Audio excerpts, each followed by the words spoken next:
redis merci au réseau MSH et donc du coup à ce réseau Île-de-France MSH. Hein, je crois que c'est important pour nous aussi de le souligner, le fait que sur l'Île-de-France, on puisse créer une dynamique autour de problématiques qui nous organisent. Je pense que c'est important. Donc on va redémarrer donc, cet après-midi. Je sais que c'est toujours la session la plus difficile. Voilà, après manger, hein, donc il va falloir qu'on se relance. Voilà, moi je m'appelle Gilles Ulrich, je suis de l'université Paris-Saclay. Voilà, je suis un peu en glissement de tâches ou en dépassement de fonction, hein. On dit ça chez les psychologues, puisque je suis plutôt en ergonomie cognitive, voir si on pousse un peu en sciences de l'éducation, mais voilà, donc je suis ravi quand même d'animer donc cette session, très clairement, qui s'appelle Culture sportive et construction identitaire. Donc avec 3 présentations, donc on fonctionnera de la même manière que ce matin, c'est-à-dire une présentation autour de 20 minutes, et puis des questions techniques de compréhension, hein, tout de suite après la présentation, et puis éventuellement, si les questions nous animent, une discussion sur la fin de la session. Voilà, donc en liminaire, donc très vite, hein, pour moi, parce que c'est pas moi qui vais intervenir en tant que tel. Juste dire que même si je suis un peu éloigné de ces problématiques, quand même, dans mon travail et dans mon travail quotidien, je travaille sur les pratiques physiques, sportives et artistiques, et notamment en rugby. Donc voilà, pour ne pas le souligner. Et donc je sais qu'on a parlé tout à l'heure sur les approches qui sont les approches à la fois socio-techniques, socio-culturelles et socio-historiques de la pratique du rugby. Donc c'est des choses qui ne sont pas quand même éloignées de moi. Et puis, dans mon passé lointain, dans ma première vie, au siècle dernier, j'étais footballeur. Et donc, du coup, pour introduire la première présentation, donc le devenir footballeur en France et en Allemagne, et notamment la question de la comparaison des systèmes nationaux de formation. Voilà, je voulais juste dire que j'avais une petite connaissance, et j'ai une belle connaissance par contre des centres de formation. Voilà, donc c'est Yacine Amena, qui est docteur en anthropologie à l'EHESS, qui va donc prendre la parole en premier. Yacine, à toi de jouer.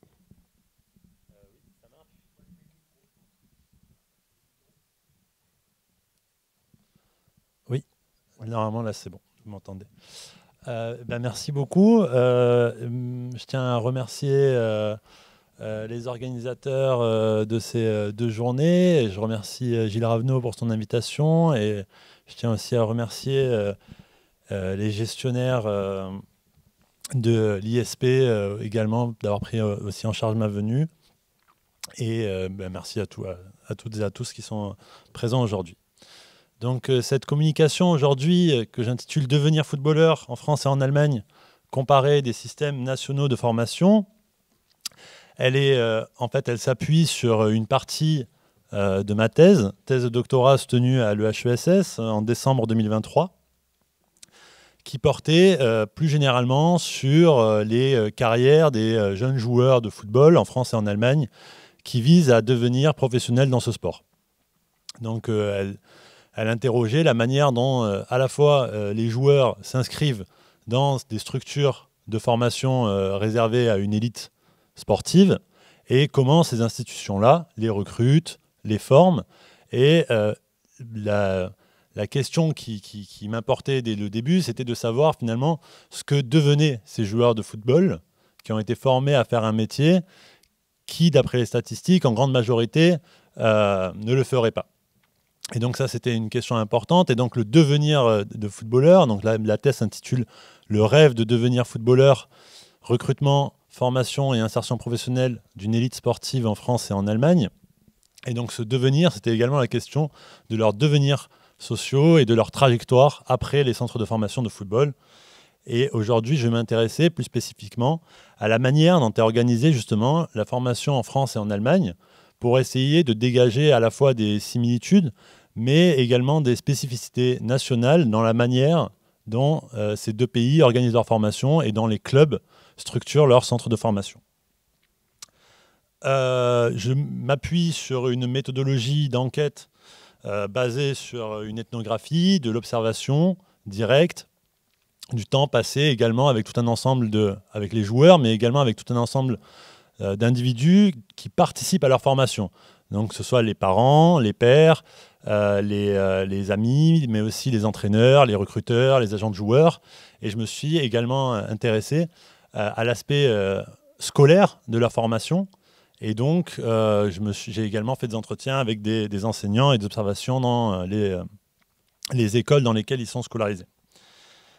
C'est également une enquête comparative entre la France et l'Allemagne et un terrain mené dans 2 villes, dans 2 régions, pour le dire plus précisément, dans 2 bassins régionaux qui sont à Marseille et à Berlin.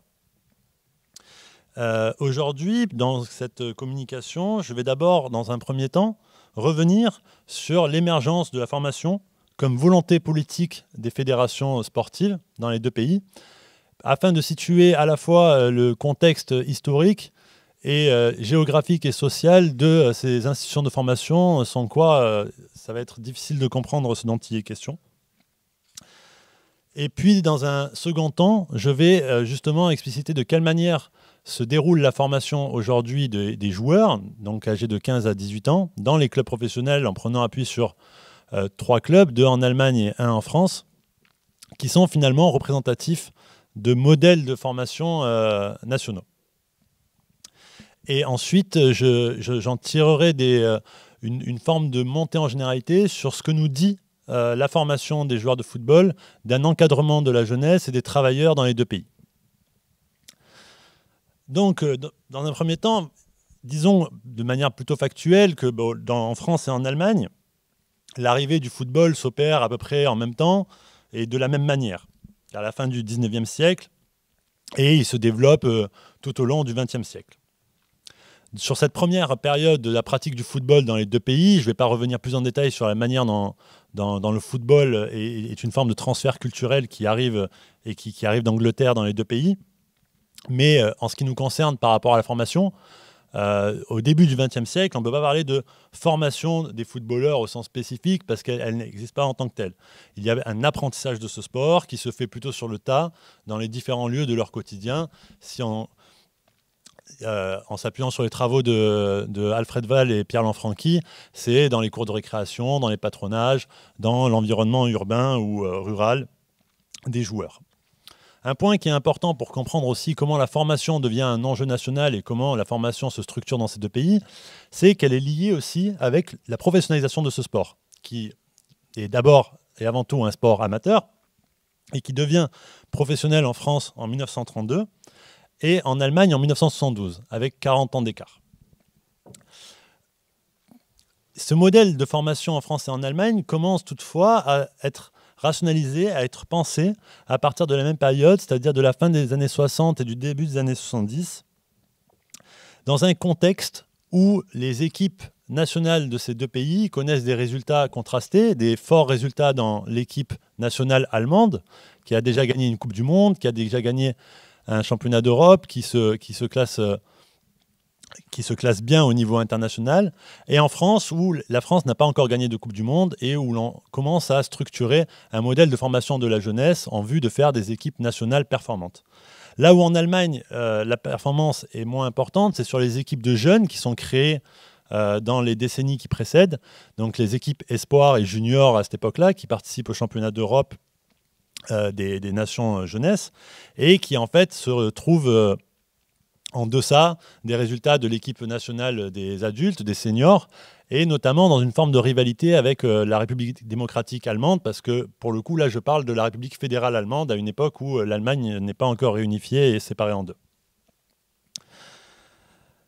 Donc, dans ce contexte-là, est mis en place une formation avec une volonté politique de doter en France les footballeurs d'une formation à un métier, avec l'arrivée de la charte du football au début des années 70, de la fin de ce qu'on a appelé le contrat vie, et de l'obligation par la fédération envers les clubs de disposer d'un centre de formation. Et donc la formation impose la formation au club à travers les centres de formation en France. En parallèle, la fédération crée également à cette époque-là ce qui était l'ancêtre des pôles espoirs du football, géré par la fédération, qui est le premier institut national du football à Vichy, qui est d'abord central, puis finalement qui va se régionaliser avec la création de différents pôles pour former des joueurs de 13 à 15 ans. Ce qui est intéressant, c'est qu'en Allemagne, à cette époque-là, la formation commence à être pensée pour les équipes nationales de la jeunesse, mais moins pour les clubs. Et ce n'est qu'à la fin des années 90 et au début des années 2000, avec encore une fois des résultats décevants dans les compétitions internationales, que l'Allemagne décide de restructurer son modèle de formation. Et elle va s'inspirer notamment du modèle français des centres de formation en imposant aux clubs professionnels de première Bundesliga et de Bundesliga 2 d'avoir un centre de formation en 2002, et elle crée en parallèle un système qui s'appelle les Stützpunkt, qui sont des points de rassemblement. Il y en a 366 sur le territoire allemand, qui doivent, une fois par semaine, accueillir des joueurs pour les former de leurs 11 à 15 ans en parallèle de leur formation en club. Donc, on le voit bien de quelle manière cette formation se structure, se dote d'institutions, de personnel qui est de plus en plus qualifié, avec des formations, avec des qualifications. Et on voit bien également la différence entre la France et l'Allemagne d'une trentaine d'années entre le moment où, dans les deux pays, la professionnalisation intervient et où les centres de formation interviennent également. Pour expliciter par rapport à la carrière des footballeurs d'une manière un peu idéale typique, ce modèle de formation nous donne une image d'un footballeur vraiment idéal typique qui est un début de la pratique dans un petit club à proximité du domicile, le passage dans un meilleur club, un repérage par la fédération, une entrée en centre de formation dans un club professionnel, l'accès à l'équipe nationale junior, puis un contrat professionnel dans son club formateur. Ça, c'est idéal typique, et ça arrive, ceci dit, parfois, notamment dans les joueurs que l'on connaît, que l'on voit dans les équipes nationales les plus connues, comme par exemple, si on prend le cas de Mbappé en France, ou de, par exemple, un joueur comme Mesut Özil en Allemagne. Aujourd'hui, donc pour finir cette contextualisation spatiale et historique entre les deux pays, c'est le sport le plus pratiqué avec 7 millions de licenciés en Allemagne, 2 millions en France. Et on compte aujourd'hui 36 centres de formation en France et 56 en Allemagne, 18 pôles espoirs en France, 366 Stützpunkt en Allemagne, donc c'est centres de suivi des joueurs. Un modèle donc de formation qui s'est finalement aussi doublement imposé, d'une part par la fédération envers les clubs, donc d'une injonction politique, mais qui s'est également imposé dans les dernières années parce qu'il y a eu la fin de l'injonction d'avoir un centre de formation, ce qui n'a pas eu pour conséquence que les clubs ferment leur centre de formation. Au contraire, ils ont investi davantage et davantage dans leur centre de formation par rapport à une injonction qui est économique dans une période marquée par l'inflation du montant des transferts des joueurs. Et donc, désormais, après avoir, pour conclure sur cette première partie, je vais désormais décrire comment se passe la formation dans les deux régions de mon enquête, en France et en Allemagne. Donc, dans les deux pays, l'entrée en formation représente pour les joueurs la confirmation d'un potentiel. Sur ces éléments-là, les divers travaux antérieurs sur la formation des footballeurs en France, mais aussi en Allemagne, partent du même postulat. Que ce soit chez Julien Bertrand, Hugo Juskowiak ou Beat Weisbart en Allemagne. Cependant, entre la France et l'Allemagne, il y a une différence de prise en charge qui concerne notamment le rôle de la famille dans l'accompagnement des joueurs dans leur formation. Première différence également entre les centres de formation en France et en Allemagne étudiés, les entraînements sont ouverts en Allemagne et ouverts au public, c'est-à-dire que chacun peut venir voir l'entraînement, accompagner son enfant, là où ils sont fermés en France. L'enfant est accompagné et aux portes du centre de formation, la séparation entre parents et enfants se déroule et l'enfant est ensuite pris en charge par le club. Deuxième chose, entre la France et l'Allemagne, mon enquête montre également, et ce n'est pas une spécificité des clubs étudiés, mais plutôt une représentation plutôt nationale. En France, l'entrée en centre de formation à l'âge de 15 ans conduit les joueurs à être dans leur grande majorité interne, c'est-à-dire être pris en charge par le club au sein du centre de formation en tant qu'interne. 80% des joueurs dans le centre de formation sur lequel j'ai fait ma thèse en France, des joueurs dormaient à l'internat du club, vivaient la semaine au club. Là où en Allemagne, c'était plutôt entre 10 et 20% des joueurs qui vivaient dans le club. Et donc, on voit une première différence qui est sur la prise en charge et l'encadrement de la jeunesse dans les deux pays. Cette différence s'explique également d'un point de vue historique, là où en Allemagne, l'internat n'a jamais été mis en place de manière systématique, que ce soit au collège ou au lycée, mais plutôt à partir de l'université. Là où en France, il y a une longue tradition de l'internat, notamment dans la Troisième République.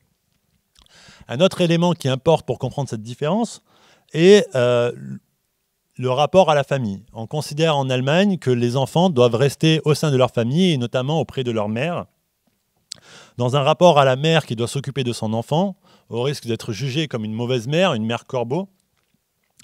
Et pour reprendre également les travaux de Agnès Martial et Martin Segalen, le mot famille en allemand a été forgé sur le terme français, pour reprendre famille, mais qui se substituait à Haus, qui signifiait la maison. Et donc, dans l'idée de famille en Allemagne, c'est l'idée de résidence commune. Et donc, la fin de la résidence commune pourrait être une forme de fin de l'unité familiale. Donc envoyer son enfant à l'internat en Allemagne est encore vécu d'une certaine manière comme un abandon de son fils, parce qu'on parle là des garçons, je n'ai pas spécifié ce point-là, mais j'y reviendrai, et donc de se décharger de son rôle éducatif. Et les clubs allemands qui s'inscrivent dans cette conception-là, et également d'un point de vue de la fédération, par exemple en France, dans les pôles espoirs, ce sont des internats, les joueurs de 13 à 15 ans vont en internat rejoindre le pôle espoir de leur région, là où en Allemagne, c'est un accompagnement qui concerne un plus vaste ensemble de joueurs, mais qui est plus diffus, dans lequel, en fait, la fédération ne souhaite pas sortir l'enfant de l'unité familiale. Deuxième élément qui diffère entre la France et l'Allemagne, c'est sur la question de la scolarité.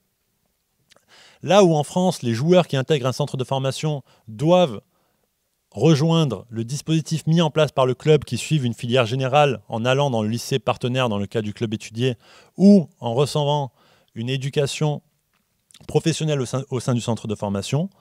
En Allemagne, les joueurs et leurs familles peuvent décider du lieu de la scolarité comme ils le souhaitent. Et il n'y a aucune injonction du club à le faire. L'internat en France et la scolarité gérée par le club crée ainsi une distance par rapport à la famille, là où le lycée partenaire va avertir d'abord le club des résultats scolaires, des absences et de toute la vie scolaire de l'enfant, où le club devient une forme d'intermédiaire entre la famille et l'école.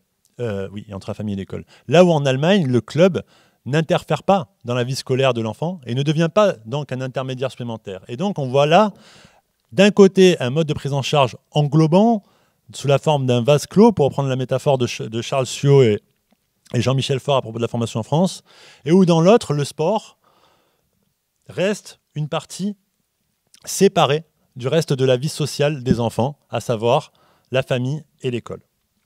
Dans les deux cas, toutefois, l'école représente de plus en plus une injonction à la performativité dans laquelle les verdicts sportifs sont également liés aux verdicts scolaires, à une attente d'exemplarité et de discipline de joueurs qui doivent être performants sportivement et également performants scolairement, non pas d'un point de vue de l'excellence scolaire des notes, mais d'un point de vue de la discipline, de l'assiduité et de l'exemplarité, car ils représentent d'une certaine manière des futurs représentants de la nation, à une époque marquée également par une volonté de rendre les joueurs conformes à une certaine image de la nation, dans laquelle il ne faut pas qu'il y ait de vagues et pas de scandale au début des années 2010. Et donc, ce que la comparaison de ces deux systèmes de formation permet de comprendre, dans la manière d'encadrer des individus dans deux pays à la fois proches et éloignés, les différences fondamentales dans la prise en charge en Allemagne, entre l'Allemagne et la France, par exemple sur l'école, sur le lieu de la scolarité ou sur le lieu de vie, renvoient de manière plus générale à la prise en charge des travailleurs entre les deux pays. En comparant le mode de gestion des travailleurs dans le secteur de l'automobile en France et en Allemagne au début du XXe siècle, l'historien Patrick Friedenson propose une analyse analogue à celle que j'ai observée par rapport aux footballeurs. Dans les entreprises françaises, outre une gestion plus autocratique, les dirigeants tendent à contrôler la vie privée de la main-d'œuvre grâce à une série d'œuvres sociales bien dans la tradition, je le cite, du patronage puis du paternalisme. Logement, coopérative de consommation, pratiques sportives. En revanche, ce qu'il observe dans les groupes allemands, c'est que bien que la direction pousse les ouvriers à s'identifier dans leur travail et à former une forme de collectif, on va y revenir par rapport aux footballeurs parce qu'il va y avoir un lien très fort là-dessus, elle n'intervient pas dans la vie privée des salariés. Et comme le montrent également Jean-Michel Faure et Charles Suot à propos des sportifs de haut niveau allemands, qui ne doivent pas se couper de la vie sociale ni de la vie professionnelle sur laquelle son expérience sportive transitoire devra déboucher un jour ou l'autre. Je cite encore Faure et Suot, l'engagement sportif n'est qu'un élément d'une formation générale de l'homme allemand. Et en voilà bien deux conceptions qui sont d'une certaine manière opposées. L'individualité chez les jeunes Allemands, que l'on pourrait observer à partir de cette comparaison entre un choix de vie séparé, où ils ne sont pas regroupés dans un internat, où ils peuvent chacun aller à l'école de leur choix, et l'englobement quasi total des joueurs, des jeunes Français observés, ne crée pas nécessairement une opposition entre un système qui crée davantage d'individualité ou un système qui crée davantage de collectif de l'autre. Au contraire, le système français, malgré cette forte volonté de regrouper les joueurs, vise davantage à créer des individualités performantes, là où le système de formation allemand vise à créer des collectifs forts. L'esprit d'équipe l'esprit d'équipe, c'est l'élément qui revient énormément dans ce que les joueurs disent avoir appris en centre de formation. Et l'individualité des joueurs allemands doit entrer avec une identité de groupe valorisée. Et l'une des tâches importantes de l'entraîneur est de créer une équipe. Toutefois, ces dernières années, pour nuancer également ces formes d'opposition et ne pas réifier des essentialisations nationales dans l'encadrement de la jeunesse, de la même manière que dans d'autres espaces de la vie sociale et professionnelle, notamment sur la formation en entreprise, on voit également une forme d'hybridation entre les deux modèles de formation français et allemand. Là où en Allemagne, on vise désormais davantage à la création d'individualités suite, encore une fois, à des défaites dans les compétitions internationales et à la volonté, et je cite de la part de dirigeants du football allemand, de vouloir créer leur Mbappé, joueur de football français que vous devez connaître. En France, on insiste davantage aujourd'hui sur une augmentation de l'autonomie accordée aux jeunes qui doivent également pouvoir avoir des marges de manœuvre dans ce vase clos, dans cet engouement total dans lequel ils vivent. Pour conclure et terminer cette présentation, je vais rappeler tout d'abord que la formation n'a pas été telle qu'elle est aujourd'hui de cette manière-là dès l'origine de ce sport, mais qu'elle s'est développée, rationalisée et imposée. Toutefois, le football, à la différence d'autres sports, a une force d'appel. Il y a un désir très fort, un rêve chez de nombreux garçons de rejoindre ces institutions de l'élite sportive pour l'intégrer. J'ai moins insisté sur cet aspect de l'aspiration et de la capacité à aspirer qu'ont ces individus et leurs familles, et des ressources inégales qu'ils possèdent pour réaliser ou non leur carrière footballistique. Deuxièmement, on voit bien deux modèles de formation distincts, mais une évolution qui les rapproche finalement de plus en plus dans des logiques d'hybridation entre les systèmes français et allemands. Et enfin, pour conclure la conclusion, d'une certaine manière, et sans vouloir trop répéter ce que j'ai déjà expliqué, c'est que la comparaison à travers l'exemple de la formation des footballeurs de deux structures nationales d'encadrement de la jeunesse, elle permet également, et d'aller un peu dans le sens de la conclusion de l'intervention de Christian Brand-Berger, de comprendre des éléments plus importants de ces sociétés à la fois proches et éloignées, mais également dans le rapport à des logiques idéales et matérielles sur la conception de la jeunesse et de futurs représentants de la nation. Cette comparaison permet aussi une analyse par jeu d'échelle afin de comprendre des dynamiques plus globales à partir de pratiques locales, ce qui était également l'un des objectifs de ma thèse et plus généralement des sciences sociales et de l'anthropologie. Et je vous remercie pour votre attention.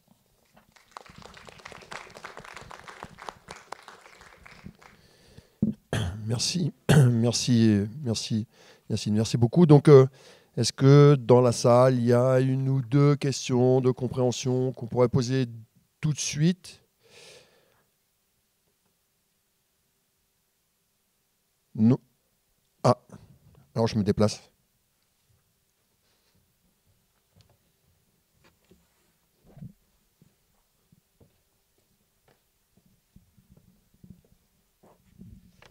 Je voudrais savoir si... Oui, je voudrais savoir en fait si dans l'enquête a été posée la question de la place et en gros de l'approbation des maires par rapport à la formation, à l'entrée dans le centre de formation, et comment elles ont peut-être réorganisé leur vie en fonction des déplacements, emmener l'enfant en début de semaine, en fin de semaine, etc. Leur vie professionnelle notamment. Parce que c'est vrai qu'en Allemagne, c'est quand même assez fort ça. Le fait que beaucoup de femmes ne travaillent pas parce que elles n'arrivent pas à concilier, à cause des contraintes, leur vie professionnelle et leur vie personnelle. Oui, ça a été un élément important de l'enquête et de la thèse, c'est-à-dire de s'interroger sur finalement comment, en fait, moi j'appréhendais ça sur l'angle de comment le football en fait transforme les configurations dans la famille en fait, et le temps disponible et l'économie temporelle. Mais alors par rapport à l'Allemagne, moi ce que j'ai observé, c'est que c'est globalement les pères qui quand même s'en occupent. Ce qui va dans le sens par exemple des travaux de Cyril Nazareth, sur la formation dans des clubs amateurs, où en fait on voit un rôle assez genré dans, par exemple, lui ce qu'il montrait, c'était par exemple que les devoirs c'était la mère qui s'en occupait et l'accompagnement sportif c'était le père. Et ça c'est des choses que j'ai pu également observer, ou par rapport aux mères qui s'occupaient par exemple en Allemagne davantage des repas, de tout ce qui est en fait lié à un accompagnement aussi affectif. Là où le père en fait va plus se charger des allers-retours, de toujours être présent aux entraînements, aux matchs, aux tournois. Et en France, ce qui est intéressant aussi, c'est que ce n'est pas parce que d'une certaine manière l'enfant est ensuite mis en centre de formation et donc on s'en occupe plus, malgré le modèle englobant. Et je disais que les entraînements étaient interdits au public, mais ça n'empêche pas certains parents d'aller quand même voir leur fils s'entraîner depuis une zone située à l'extérieur, où j'ai observé moi aussi les entraînements en compagnie des pères, et qui en fait qui n'investissent pas du temps aussi pour observer les prestations de leur enfant, pour pouvoir ensuite leur donner des conseils, pour pouvoir ensuite leur dire là tu vois tu t'es pas bien entraîné, il faut que tu t'entraînes plus, ou des choses comme ça.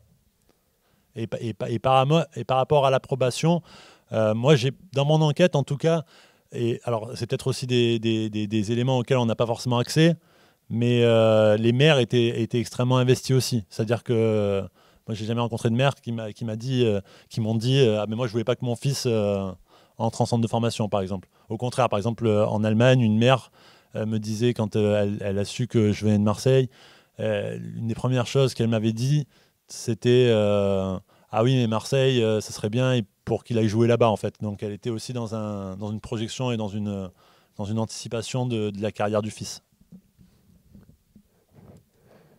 Merci Yacine. Elle t'a pas demandé si tu pouvais le recruter, non?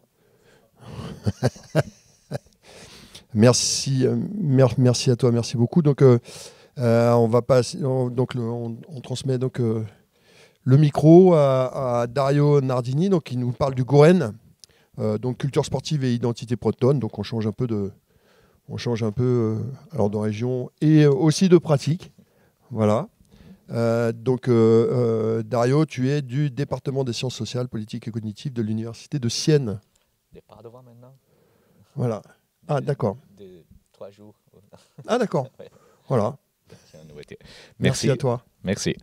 Merci à Gilles Revenot, merci à la Maison des Sciences de l'Homme et au comité organisateur pour cette opportunité de parler d'une recherche dont je suis particulièrement attaché. Veuillez m'excuser pour mon français, c'est pas brillant, mais ça fait longtemps que je parle pas. Donc, merci. Mon travail a été un travail ethnographique de la perspective de l'anthropologie culturelle ou ethnologie, et je l'ai mené entre l'Université de Sienne et l'Université de Rennes 2. Et je me suis occupé du Gouren, et qui est un style de lutte qui a une longue tradition sur les territoires de la Bretagne. Et dans sa forme actuelle, elle est une discipline compétitive qui est proche du judo du point de vue technique, sauf que le combat au sol n'est pas autorisé. Et c'est donc une lutte de prise où le but est de projeter l'adversaire à terre sur les deux épaules. Et les activités compétitives d'enseignement et d'entraînement sont organisées par âge, niveau de connaissances techniques et catégorie de poids et sont gérées par la Fédération de Gouren qui compte environ 1060 licenciés. Et le calendrier compétitif est divisé en 2 saisons. En hiver, les tournois se déroulent à l'intérieur dans des salles de sport et sur des tapis synthétiques. Et alors qu'en été, les tournois dits mode codes ou à l'ancienne manière en breton, en langue bretonne, se déroulent en plein air sur des arènes de chiours de bois. D'un point de vue anthropologique, le Gouren est intéressant à étudier parce qu'il cristallise des thématiques qui sont au centre des réflexions ethno-anthropologiques contemporaines, et notamment autour des questions des identités collectives, des cultures, des traditions, du rapport entre mémoire et histoire, des corps et des genres. Et le Gouren est effectivement décrit par ses pratiquants et institutions comme une lutte celtique, née au moment de la migration des populations celtiques dans la péninsule armoricaine entre le 4e et le 6e siècle. Par la suite, il aurait continué à être pratiqué en stricte connexion avec cet esprit ancestral d'origine par les paysans bretons du XVIIIe et XIXe siècle et aurait traversé l'histoire de manière presque inchangée dans ses formes et ses significations jusqu'à nos jours. Mais le Gouren n'a pas toujours été ce qu'il est aujourd'hui. En fait, comme l'a montré Aurélie Epron dans sa thèse de 2008, on n'a pas de sources historiques claires et cohérentes qui témoignent des formes, de la fonction sociale, du déroulement et de ce qu'on appelle aujourd'hui la lutte bretonne, avant le XIXe siècle. En fait, si d'un côté il existe des témoignages sur quelques formes de lutte qui étaient pratiquées entre le XIVe et XVe siècle, et que des rencontres de lutte se déroulaient pendant les fêtes religieuses, les pardons à partir du XVIe. D'un autre côté, il n'y a pas d'informations sur les modalités de déroulement de ces formes de lutte, leur but, les formes de confrontation, leur fonction dans les sociétés de référence, que ce soit rituelles ou religieuses, sociales, compétitives, ludiques, ou d'entraînement à la guerre, etc. Il est dès lors très difficile de retracer les liens du Gouren qu'on pratique aujourd'hui avec des multiples différentes formes de lutte qui ont été pratiquées dans la péninsule armoricaine à partir des migrations celtiques. Ce qu'on connaît bien, par contre, et ce qui nous intéresse ici, c'est que le Gouren a été constamment systématisé et transformé au cours du XXe siècle. Ce processus d'innovation, paradoxalement, s'est affirmé au nom d'un constant retour au passé et de réaffirmation d'un esprit originel de la pratique, au moins sur le plan symbolique et cérémonial. En fait, la fondation du Gouren, comme on le connaît aujourd'hui, prend forme à partir d'une radicale réforme de la pratique, avec sa transformation en discipline compétitive, normalisée et institutionnalisée. À la fin des années 20, dans un moment de crise de la pratique du Gouren, le docteur Charles Cotonec, qui était un médecin et un érudit breton passionné des traditions locales, veut sauver la tradition bretonne de la lutte dans une période où les institutions de la Troisième République participaient à la construction d'une culture française commune et où les sports modernes, perçus comme uniformisants, sont en train de se développer comme un phénomène de masse. Inspiré d'un côté par les modèles de la Gaelic Athletic Association et de l'autre côté par les conceptions hygiénistes et éducatives des activités physiques qui tiennent un plein développement dans ces années, Cotonec initie ce que lui appelle une renaissance sportive de la Bretagne par son activité physique plus identifiante. Ainsi, il propose la normalisation sportive et compétitive du Gouren avec un règlement uniforme, des catégories de poids, un calendrier compétitif autonome. Et il guide la fondation de la première fédération du Gouren, la Fédération des Amis des sports, des luttes et sports athlétiques bretonnes, qui a été fondée en 1930. D'ailleurs, ces bouts sont principalement hygiéniques, c'est-à-dire maintenir les citoyens bretons sains et en forme. Il était un docteur, justement, mais aussi culturels et pédagogiques, c'est-à-dire transmettre la culture, les traditions et les valeurs bretonnes à travers la pratique de la lutte. L'objectif de Cotonec était donc double. D'un côté, il aspirait à actualiser la pratique sur des modèles des sports modernes pour rendre les Gouren plus attractifs pour les publics contemporains. De l'autre côté, il vise à réaffirmer la spécificité culturelle d'une activité physique qu'il perçoit comme un domaine d'expression de la tradition, de la culture et des valeurs bretonnes. Pour rejoindre ces derniers objectifs, Cotonec élabore un complexe de symboles, comme par exemple le drapeau fédéral assemblé autour aucun des symboles de la Bretagne, les vers des champs bretons, les hermines et les mots toujours bretons, en breton justement, où il élabore l'uniforme standardisé des lutteurs, pensé par Cotonec sur l'exemple des vêtements associés aux paysans bretons du XIXe siècle. Et encore un cérémonial dit du serment, que les lutteurs disposaient en deux colonnes se faisant face prononcent au début de chaque tournoi. Le serment reste encore aujourd'hui pour les lutteurs une des expressions les plus évidentes des valeurs attachées à l'esprit du Gouren, à ce qu'il appelle l'esprit du Gouren. La formule, prononcée d'abord en langue bretonne et après en français, est la suivante.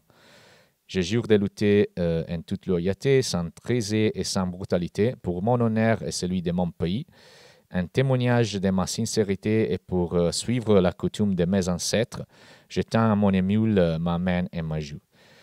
Les innovations de Cotonec se révèlent efficaces puisque le Gouren vit un moment de reprise et de renouveau de son développement jusqu'à la Seconde Guerre mondiale, quand l'activité fédérale est suspendue.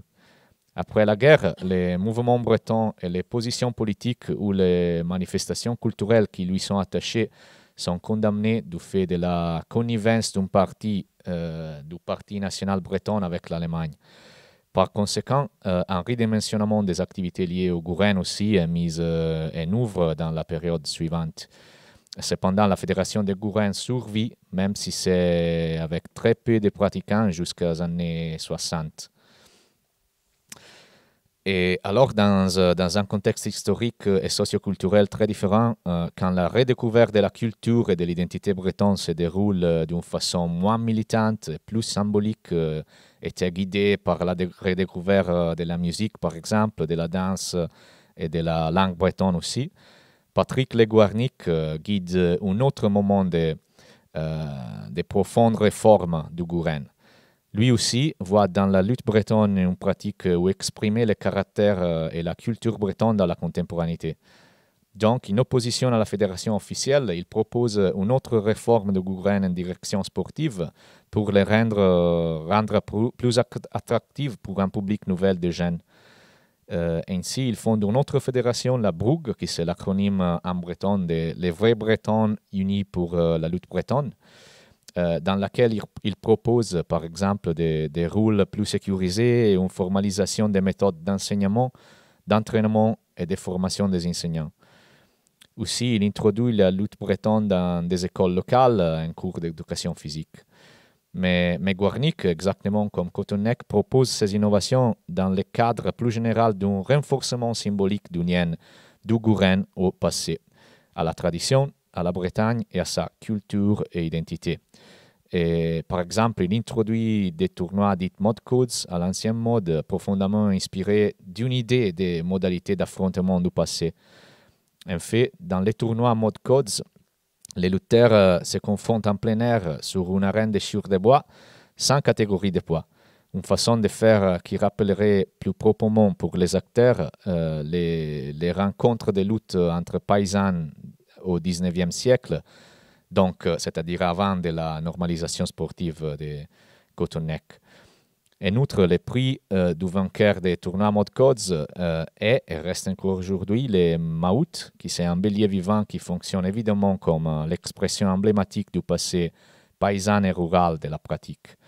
De plus, en se déroulant en plein air dans les champagnes qui font partie du paysage immédiatement associé à l'idée de la Bretagne, les tournois mode codes sont devenus pour les lutteurs une représentation centrale du lien entre les gourènes et les paysages anthropologiques de la Bretagne, avec toute sa centralité dans les processus de construction de l'appartenance dans le présent.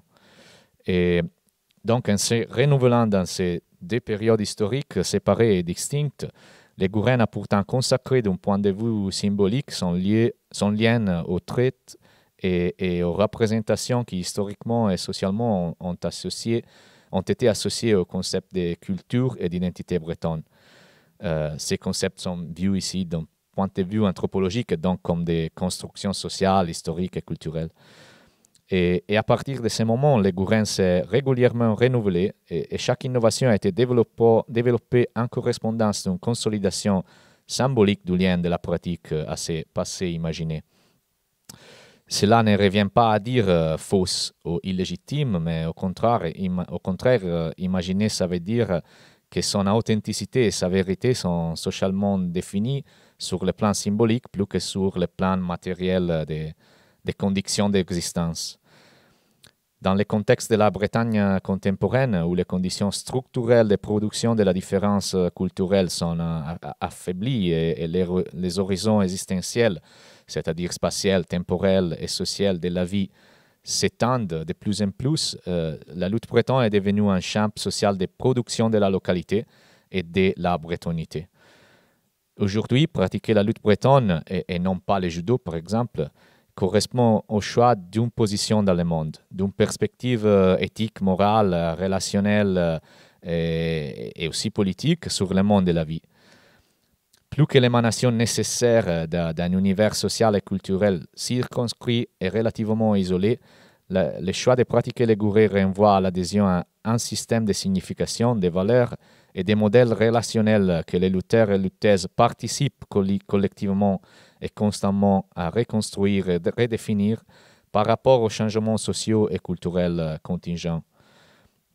Un système de sens et de valeurs qui a été et continue à être défini socialement d'une façon double.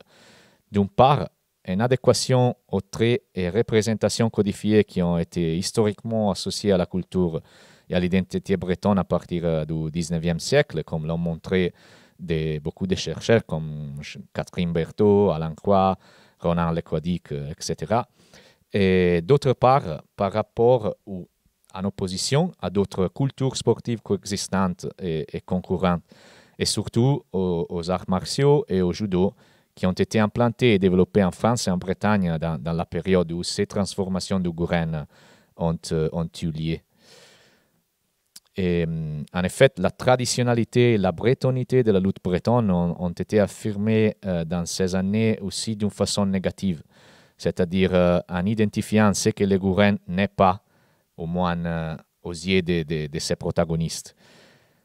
Et donc, il n'est pas agressif comme d'autres sports de combat, il n'attise pas la compétitivité entre individus et il ne valorise pas l'affirmation individuelle comme beaucoup de pratiques sportives contemporaines, etc. Au contraire, il promeut la sociabilité, l'échange et l'apprentissage mutuel et collectif entre lutteurs et lutteuses. Il valorise l'histoire et la tradition locale. Ça, c'est la perspective émique quand même.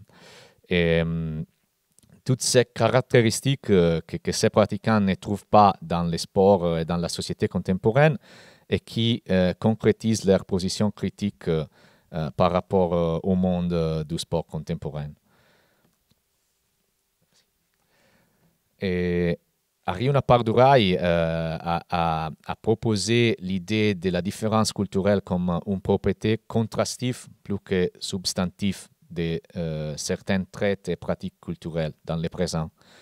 Alors, les identités collectives se définissent aussi en relation ou en opposition à d'autres représentations qui sont contingents et concurrents. Et donc, comme beaucoup des auteurs l'ont montré, l'identité bretonne, c'est historiquement défini aussi et surtout, je dirais, en relation et en opposition à l'identité nationale franco-parisienne. Et aujourd'hui, par exemple, à l'identité, à la culture franco-européenne mondialisée et qui est perçue par certains Bretons et par les participants de la lutte surtout comme uniformisant, comme une force uniformisante. Et donc, je propose cette sorte de proportion mathématique comme l'identité bretonne. L'identité bretonne se définit en relation à l'identité franco-européenne en même temps que les Gouren se définit en relation à d'autres sports de combat et surtout les judo. Par conséquent, on peut maintenant comprendre que la bretonité du Gouren ne constitue pas une propriété consubstantielle de la pratique, une essence qui se transmet et se reproduit quasi automatiquement entre les pratiquants. Cependant, l'affirmation du Gouren en tant qu'expression de la culture et de l'histoire bretonne se vérifie à travers un incessant et actif processus social de redéfinition de la représentativité de la lutte par rapport à la culture et à l'identité bretonne, comme elles sont conçues et exprimées contextuellement dans l'environnement social de la Bretagne. D'ailleurs, le Gouren, au moins après les années 60, n'est plus une pratique rurale, alors que son statut rural est constamment réaffirmé par des spécifiques symboles comme celui du Mahou ou des tournois mode course. En perdant une partie importante des conditions structurelles qui, en faisant une pratique traditionnelle dans le XXe siècle, d'une façon apparemment contradictoire, le Gouren a été capable de réaffirmer et même de renforcer ses statuts sur les plans symboliques en innovant et se transformant en activités sportives et compétitives. Et c'est exactement tout ça qui a garanti la représentativité identitaire de la pratique. C'est comme cela que le Gouren est devenu, dans les derniers siècles, une activité physique vitale par laquelle les lutteurs peuvent en même temps s'amuser, s'entraîner, construire des réseaux de sociabilité et aussi affirmer et promouvoir leur bretonité. En ce sens, les lutteurs et lutteuses bretonnes et les autres acteurs de la lutte ne se limitent pas à recevoir et maintenir une tradition, mais contribuent activement, collectivement et d'une façon performative à faire l'identité bretonne, c'est-à-dire à l'interpréter, à l'agir, à la performer, à travers clairement la pratique des Gouren. À travers son histoire, dans les derniers siècles, le Gouren s'est affirmé comme une pratique où penser d'une façon réflexive, on peut dire, est en même temps faire la bretonité. Merci pour votre attention.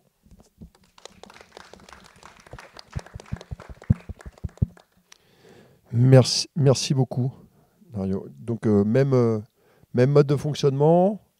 S'il y a des questions de compréhension qu'on peut prendre tout de suite.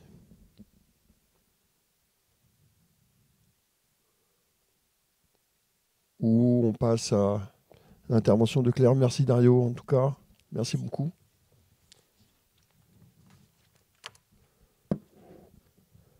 Donc on va passer à la troisième présentation. Donc le temps que tu t'installes, Claire, du coup. Donc Claire, Nicolas, donc, qui travaille en tout cas au Fonds national suisse de la recherche scientifique, c'est ça. Voilà, qui travaille et donc il va faire une présentation à propos de sport, genre et colonisation, donc les Ghanéennes entre ampé et hockey. Oui, merci beaucoup pour cette animation de table ronde. Puis je vais me joindre à mes collègues pour remercier pour cette invitation Gilles Ravenot et les membres du comité d'organisation qui m'ont fait venir ici, donc merci beaucoup. Alors je vais continuer, ma présentation va un peu du coup poursuivre plusieurs réflexions qui ont été proposées déjà ce matin et cet après-midi, ce qui me convient tout à fait, et même si on va se déplacer au Ghana, et plus précisément dans la première moitié du XXe siècle, pour parler de la pratique sportive des jeunes femmes ghanéennes pendant la période coloniale. C'est un travail qui s'inscrit à la croisée de plusieurs champs historiographiques déjà, à la fois parce que je m'inspire de l'histoire du sport par les femmes, et notamment, je pense aux travaux de Patricia Vertinsky sur la question du mythe de la femme qui serait éternellement fragile ou qui serait éternellement blessée, ou bien des travaux d'histoire du genre en Afrique de l'Ouest qui ont beaucoup mis en avant, notamment la place des femmes dans la structuration des sociétés ouest-africaines, et notamment la rupture qu'a entraîné la colonisation européenne dans la reconfiguration des rapports de genre. Et enfin, notamment, comme je m'intéresse à une pratique sportive qui est l'AMPE, et à des pratiques sportives, qui est une pratique sportive ghanéenne, et à des pratiques sportives plutôt européennes, comme le hockey, comme l'athlétisme, mon idée, c'est aussi de réfléchir à qu'est-ce qui fait que sur le terrain, concrètement, avec des sources qui sont parfois un peu fragiles, on peut retracer ce qui relève de ces activités de loisirs qui ont pour finalité l'exercice du corps, le jeu, et aussi la compétition, souvent. Donc, c'est une... dans ce travail, donc du coup, le Ghana, qui est un pays qui est colonisé par les Britanniques entre la fin du 19e siècle et le début du 20e siècle, et qui se situe entre la Côte d'Ivoire et le Togo, pour visualiser. C'est un territoire qui est dans un premier temps avec une présence coloniale, une présence européenne assez réduite. On a assez peu d'Européens qui arrivent, mais dès la fin du 19e siècle, à partir des années 1880-1890, on va avoir des premiers matchs sportifs qui vont être mis en place. On va avoir notamment dans les villes sur les côtes, on va avoir des matchs de cricket, des matchs de football entre des garnisons européennes et des clubs locaux avec des Ghanéens qui vont jouer. Et on va avoir aussi des compétitions d'athlétisme et dans cette vie urbaine côtière. Mais très rapidement, pendant la même période, donc au cours à la fin du 19e siècle et au tournant de 1900 à peu près, on va avoir aussi un certain nombre de membres du gouvernement britannique, donc des autorités militaires, des autorités administratives, qui vont organiser des fêtes qui veulent célébrer l'Empire britannique qui est en train de se faire, en train de se construire. Parce qu'on a littéralement des troupes qui avancent. Les dernières grandes guerres, les derniers grands conflits sur le territoire du Ghana, c'est en 1902, avec un grand conflit contre la reine Asante. Et on voit que dans le même territoire, au même moment, on a aussi des moments qui sont considérés comme des moments festifs. Donc, comme là, par exemple, on a un festival de sport qui est organisé par le gouvernement britannique en 1905, donc très peu de temps après un conflit relativement meurtrier. Et donc, on va avoir dans ces petits postes avancés de la présence britannique au Ghana, des événements avec des organisations de compétitions sportives qui sont qui ressemblent assez peu à ce qu'on imaginerait aujourd'hui comme une compétition sportive, notamment quand on voit que les titres, ça va être Athletic Competition, que c'est organisé par exemple par un club de tennis.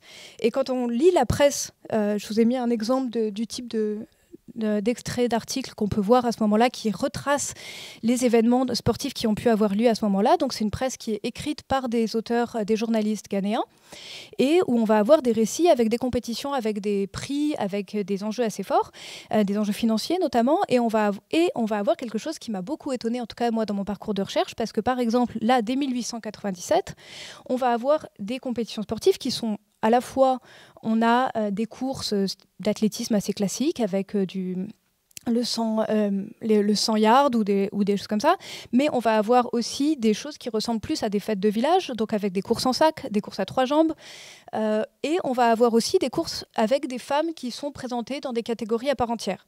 Et donc du coup, là je vous ai surligné en jaune une course exprès pour les femmes, réservée aux femmes, qui court avec un pot rempli d'eau, ou bien une autre course qui est une course de haies de manière assez classique. Et donc on voit que dès la fin du 19e siècle, on a ces femmes ghanéennes qui participent à ces compétitions sportives à différents titres. Et quelque chose qui est particulièrement intéressant et qu'on revoit dans la plupart de ces compétitions, c'est qu'on a une forme de stratification sociale qui se met en œuvre en même temps que la colonisation, au sens plus large du terme, se met en œuvre, qui va séparer les différents participants selon différentes catégories sociales qui vont progressivement être naturalisées. Donc on va avoir les femmes qui vont participer entre elles, les femmes noires. Les femmes blanches ne participent jamais. Et les quelques-unes qui vont être présentes sur le territoire vont seulement distribuer les prix. Leurs corps ne sont pas mis en jeu, elles ne sont pas en train de courir, elles ne vont pas participer aux compétitions, elles restent à l'extérieur. Et ce qui fait écho à une position assez finalement commune des femmes européennes en territoire colonisé. Les femmes noires vont être, elles, incitées à participer aux compétitions sportives, soit des femmes adultes, soit des écolières, et elles vont participer à des compétitions. Elles, leurs épreuves sont très finalement genrées, puisqu'elles vont participer notamment à des épreuves d'agilité, ou des épreuves avec notamment des courses où il faut tenir un œuf sur une cuillère en courant, comme on peut faire parfois dans les jeux aujourd'hui, ou bien des courses des threading the needle, des courses où il faut coudre puis courir, des choses comme ça. De l'autre côté, on va avoir des épreuves de force, purement et simplement. Et donc là, seulement des hommes de classe sociale populaire qui vont participer. Donc des travailleurs qui sont indiqués comme soit des marins, soit des agriculteurs qui sont invités à participer. Et enfin, une troisième grande catégorie où les scholars, les clerks, donc les personnes qui ont les hommes qui ont eu une scolarité coloniale, ainsi que les hommes blancs, vont participer ensemble. Et on a ces trois catégories finalement qui émergent dans ces pratiques sportives émergentes. Et finalement, c'est assez intéressant, il me semble, parce qu'on voit vraiment apparaître finalement des catégories sportives qui séparent les gens les uns des autres et qui correspondent qui s'inscrivent véritablement dans la manière dont l'économie, dont la société coloniale se structure, avec la scolarisation missionnaire, avec une économie d'exportation, de plantation, où la présence agricole, où l'agriculture est très forte, avec aussi l'émergence de prix en argent, et donc avec du coup en argent en livres, donc avec l'émergence aussi d'une économie qui est liée à l'arrivée de l'Empire britannique. Et donc on a ces changements qui apparaissent à ce moment-là. Et pour ce qui m'intéresse particulièrement, il y a aussi des sports ghanéens qui sont présents, donc il y a des courses de canoë quand on est sur la côte, mais aussi, ou bien sur le fleuve Volta, mais aussi dans beaucoup de régions, des compétitions d'ampé. Alors, avant de vous en parler, j'ai pris, si tout va bien, une petite vidéo pour vous montrer à quoi ça ressemble, parce que je me suis dit que c'était peut-être pas très connu comme sport. Donc, je vous ai mis 10 secondes pour qu'on voit à peu près à quoi ça ressemble, d'un extrait d'un film réalisé par une réalisatrice ghanéo-américaine. Et donc, c'est un jeu où, comme ça, on doit frapper des mains très rapidement et lancer les jambes en même temps, qui peut se jouer soit en 1 contre 1, soit en 2 équipes face à face. Et c'est un jeu qui est très associé notamment aujourd'hui à une pratique par des petites filles ou des écolières ghanéennes. Sauf que, de manière assez intéressante, dans cet article de presse de 1908, l'extrait que je vous ai mis ici, on voit que les femmes qui participent, c'est des femmes adultes. L'article est très clair par rapport à ça, puisque c'est Mesdames Kokor, Nana Efwa et autres qui ont gagné. Et l'article aussi, quelque chose qui m'a beaucoup intéressée, emploie une rhétorique qui est assez rare pour parler du sport féminin à l'aube du XXe siècle, qui est de comparer finalement l'esprit de jeu, l'esprit de compétition de ces femmes qui participent à ce match à l'esprit de compétition et d'envie qu'on pourrait voir dans un match de football ou de cricket chez les hommes. Et donc, avec l'importance de la défaite et de la victoire. Et donc, du coup, finalement, là, on a quelque chose qui sort un petit peu des lignes attendues de la pratique sportive féminine telle qu'on la voit dans le reste des archives que je peux consulter plus habituellement, où on va associer la pratique sportive féminine à une pratique où il faut être élégante, où on va valoriser plutôt certaines choses qu'on connaît bien en histoire du sport féminin, finalement, de gestes mesurés, de gracieux et autres. Et on voit que là, les compétitions d'ampé font véritablement partie de ces Athletic Sports Meetings qui sont organisés dans tout le territoire jusque dans les années 1910 environ. Mais à partir des années 10, il y a quelque chose qui va grandement changer, qui est qu'on va avoir une structuration des clubs sportifs, notamment dans les zones urbaines. Et puis du coup, là, je vous renvoie, ça ressemble un peu à ce qu'on a vu par rapport au Kenya ce matin. Donc une structuration par des hommes aisés ghanéens qui institutionnalisent des clubs qui ressemblent beaucoup aux clubs britanniques et des clubs qui sont tous réservés aux sportifs masculins. Donc à ce moment-là, les compétitions d'athlétisme qui pouvaient ou non intégrer des jeunes femmes, les compétitions d'ampé ou autres, ou voire les compétitions de netball, qui est un sport très commun dans les écoles britanniques féminines, disparaissent complètement du champ sportif urbain tel qu'il explose à ce moment-là dans les villes du sud du Ghana. Et donc, à ce moment-là, on voit réapparaître Lampé à un autre endroit, parce que les années 20, c'est ce moment de structuration des clubs sportifs, mais c'est aussi un moment de nationalisme et de nativisme très fort sur le territoire, avec beaucoup de nationalistes qui mettent en avant une identité ghanéenne propre vis-à-vis, et donc du coup un combat anticolonial certes, mais aussi une identité autour d'un certain nombre de valeurs qui seraient supérieures, une forme de mise en avant de la moralité, de la culture et du peuple pas encore ghanéen du coup, mais de Gold Coast en l'occurrence. Et on en a un bon exemple dans une compétition d'essais qui est organisée toujours par voie de presse, où on va avoir un certain nombre de membres des partis nationalistes qui organisent une compétition où chacun doit écrire un petit texte pour raconter à propos d'un objet culturel, d'un événement, d'une pratique. Et les écolières en particulier sont invitées, elles sont séparées des écoliers et des adultes, et les écolières elles-mêmes doivent, entre autres, décrire un jeu dont Lampé. Et on voit qu'ici, Lampé, finalement, on voit qu'il y a une forme de dissociation à partir de cette période des années 20, entre d'une part une pratique sportive qui s'est institutionnalisée d'une manière qu'on connaît finalement assez bien aujourd'hui, et Lampé finalement qui quitte, qui s'en détache et qui va plutôt être dans le domaine de la pratique dite traditionnelle, du nativisme, de la valorisation patriotique. On voit que les personnes invitées à participer doivent être toutes membres patriotiques de leur race qui s'intéressent à ce mouvement d'importance nationale. Et ce qui est assez intéressant, c'est que à ce titre, vous voyez la liste des autres choix dans la compétition. On voit qu'encore une fois, ce sont des choses qui finalement propose un futur imaginé de futures mères, de femmes au foyer, dans un foyer, construire un foyer natif idéal, le garder, cuisiner, s'occuper des enfants, puisque l'essai sur The Hand That Rocks the Cradle Rules the World, c'est vraiment l'idée de la mère qui berce son enfant, qui va être au cœur du monde, donc qui est paradoxalement du coup un poème écrit par un poète américain blanc, donc pas vraiment ghanéen.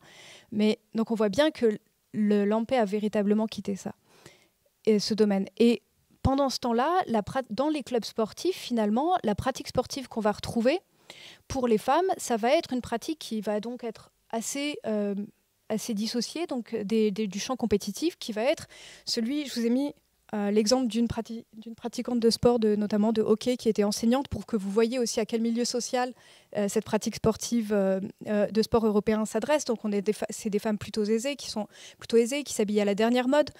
Et là, en l'occurrence, Merci Corte Papafio, elle dirige une école de filles et elle valorise beaucoup la pratique du sport par ses étudiantes, et entre autres le hockey, le tennis, le netball. Et l'écrivaine Mabel Dove, dont je vous ai mis un extrait d'un de ses ouvrages aussi, va considérer que la raquette de tennis, Mabel Dove elle-même est une excellente joueuse de tennis et membre du grand club d'Accra, donc Mabel Dove va considérer que finalement la raquette de tennis c'est l'instrument idéal pour une jeune femme noire moderne, particulièrement s'il faut, en l'occurrence là c'est un extrait d'un roman d'une jeune femme qui part à la recherche de Georges Bernard Shaw pour lui raconter un peu ses 4 vérités pour critiquer son ouvrage précédent. Et dans tout l'ouvrage, l'héroïne anonyme a une raquette de tennis qu'elle utilise pour menacer toutes les personnes qui osent lui expliquer qu'elle ne devrait pas voyager comme elle l'entend, qu'elle ne devrait pas donner son avis en politique, et notamment promouvoir des combats, en l'occurrence anticoloniaux et socialistes, ou bien pour les droits des femmes. Et donc elle brandit sa raquette de tennis à la face de toutes ces personnes pour les écarter de son chemin et partir rencontrer Georges Bernard Shaw. Et on voit que finalement, là, la pratique sportive de ces jeunes femmes-là est très différente finalement de celle des femmes rurales que je vous ai présentées tout à l'heure, et on est vraiment dans cette forme de dissociation des pratiques sociales. Et il me reste quelques minutes. Donc finalement, le sport... Lampé va être relégué, va continuer d'exister dans les institutions, mais va être considéré comme une pratique mineure. Et en fait, finalement, c'est ça que je trouve particulièrement intéressant, c'est qu'on a à la fois une masculinisation des pratiques, mais aussi une valorisation du sport européen dans un même processus vis-à-vis des autres pratiques sportives. Et ça se voit particulièrement dans les cours d'école, qui sont espace, on le sait bien, les cours d'école et les cours de sport, qui sont des espaces d'apprentissage fort des sports. Et en l'occurrence, l'AMPE, dans les archives, je vous ai mis un extrait d'une lettre d'un inspecteur scolaire, ici, qui explique qu'à son grand regret, les jeunes filles ne peuvent pas participer aux cours de sport, qu'elles sont envoyées dans un coin pour jouer à l'AMPE. Et à ce moment-là, on voit bien que l'AMPE, finalement, c'est pas vraiment une pratique sportive aussi digne de participer, aussi digne d'utilisation dans un cours de sport, que c'est finalement une pratique qu'on laisse faire aux jeunes filles pour qu'elles jouent, parce que leur pratique sportive légitime ne serait pas autant importante. Et donc elles ne vont pas faire du football ou elles ne vont pas faire de l'athlétisme comme leurs confrères masculins. Et à ce moment-là, on voit finalement dans ces années 50, on va avoir finalement le l'AMPE qui est beaucoup utilisé. On le voit, il y a une vague de travaux de description ethnographique d'un certain nombre de villages, par exemple, avec des services sociaux qui vont produire beaucoup de descriptions. Et donc, à ce moment-là, on voit toujours la présence de l'AMPE pour décrire les activités quotidiennes des petites filles et des adolescentes, avec parfois une mention sur leur temps de loisirs restreint, par exemple. Mais l'AMPE va être un marqueur pour désigner une activité de loisirs traditionnelle pour les jeunes filles à partir des années 50. Et donc, on voit bien qu'à ce moment-là, on a cette dissociation assez forte qui s'est finalement mise en place. Et donc, pour conclure, il me semble que cette histoire de l'AMPE un peu résumée, il me semble qu'elle est intéressante parce qu'elle nous permet déjà de réimaginer la personne, disons que la personne qui est sportive typique africaine, parce qu'on imagine toujours le football, on imagine toujours un jeune homme. Et donc déjà, je pense que c'est intéressant de repenser nos catégories et de penser que finalement, les personnes qui pouvaient pratiquer du sport, y compris des sports européens, de l'athlétisme ou autre, ça n'était pas nécessairement des garçons ou des hommes. Mais en plus aussi, de voir à la fois ce mouvement d'imbrication, de séparation et entre des pratiques européennes et africaines qui vont parfois être mélangées, parfois être séparées selon les contextes, et que et qu'on a quelque chose qui est très mouvant et qu'il n'y a pas une séparation immuable entre les unes et les autres. Et d'ailleurs, et le dernier mot, ça sera que de manière très récente, les pratiques européennes et l'AMPE se sont à nouveau rejointes parce que aux Jeux africains qui ont lieu à Accra en 2023, le Comité national olympique ghanéen a voté pour que l'AMPE soit adopté comme sport traditionnel et donc soit joué dans le cadre des African Games. Et on voit qu'il y a eu à ce moment-là à nouveau une volonté de remettre sur le devant de la scène cette pratique considérée comme typiquement ghanéenne, et donc finalement que ce ne soit pas seulement un jeu de filles et un jeu mineur, mais de le mettre en avant au titre d'une identité nationale ghanéenne qui serait revalorisée dans une arène et un forum international. Je vous remercie de votre attention.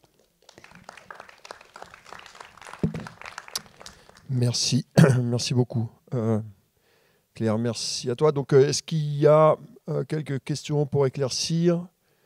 Alors, merci pour avoir respecté le temps presque à la perfection. Oui, c'est les Suisses. C'est la Suisse.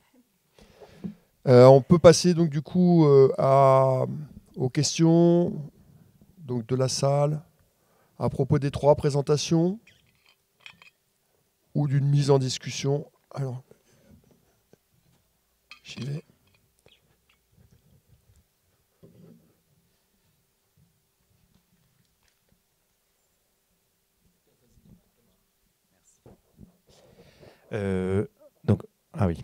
Écoutez, merci pour vos interventions. Effectivement, c'était très très intéressant. J'aurais 2 petites questions concernant du coup le Gouren et le football. Désolé du coup pour le Ghana. Concernant le Gouren, alors je voudrais savoir si cette dimension justement traditionnaliste est mise en avant dans ce rapport culturel au sport et la cible de mouvements politiques, notamment aujourd'hui, qui essaient justement de s'implanter sur des territoires et serait en fait finalement un objet de convoitise pour pouvoir instaurer, tout simplement s'installer politiquement sur un territoire. Et concernant le football, moi j'aimerais peut-être des éléments de renseignements concernant les trajectoires des populations au sein même des centres de formation en fonction de l'origine sociale et peut-être aussi l'histoire des migrations. Est-ce que finalement les différentes dispositions que tu indiquais donnent les mêmes résultats, enfin donnent des résultats différents, enfin quels résultats elles donnent surtout sur des populations qui sont immigrées notamment est-ce que le fait que, par exemple, qu'en Allemagne, la famille soit présente dans le parcours de l'enfant favorise peut-être son intégration. Enfin, quel est ce rapport d'intégration que permet justement la structure de production du football? Voilà, je pensais notamment au cas des Turcs allemands justement qui ont eu du mal à justement intégrer la Mannschaft. Maintenant on dit plus la National Mannschaft, mais l'équipe nationale et intégrer les catégories de jeunes et préféraient souvent plutôt s'investir dans le pays d'origine des parents. Donc je voulais savoir comment finalement les structures participaient en fonction des populations, des types de populations, à l'intégration notamment des enfants et des joueurs après par la suite. Merci Dario, vous pouvez peut-être prendre le micro pour vous.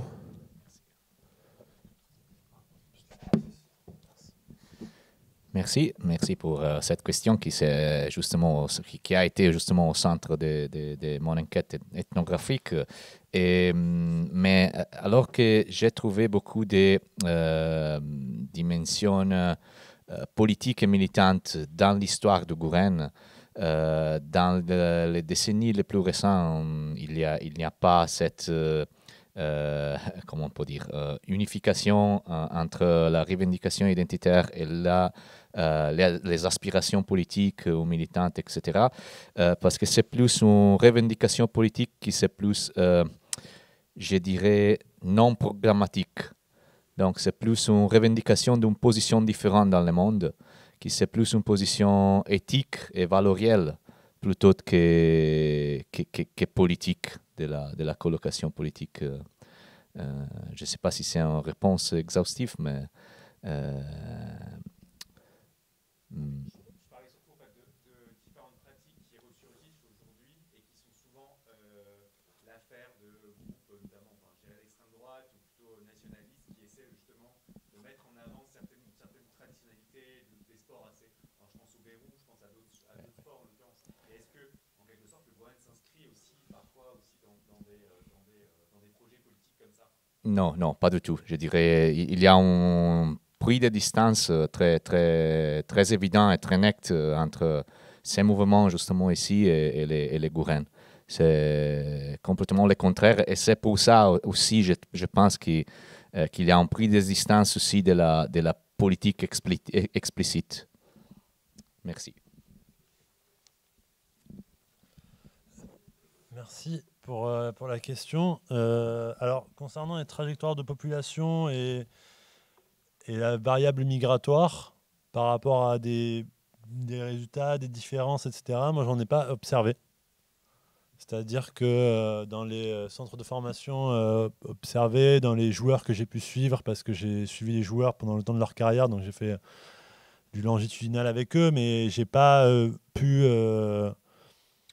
faire ressortir cette variable-là dans une possible explication de la réussite ou de la non-réussite de la carrière ou de la poursuite du projet ou de la non-poursuite du projet. C'est un peu justement ce que je montre à l'inverse. C'est-à-dire que à l'inverse, je montre que cette question-là, en fait, moi, je l'avais abordée aussi parce que j'avais un de mes enquêtés en Allemagne qui a été entraîneur en centre de formation pendant 13 ans, qui est toujours entraîneur dans un club, mais en 4e division, qui travaille pour un sponsor aussi, qui a plein de responsabilités dans le football, et qui, lui, me disait justement cette histoire des jeunes Turcs, des jeunes joueurs issus de l'immigration yougoslave. Lui, il parlait plutôt de Yougoslavie pour regrouper un ensemble de pays qui ont été indépendants à partir des années 90.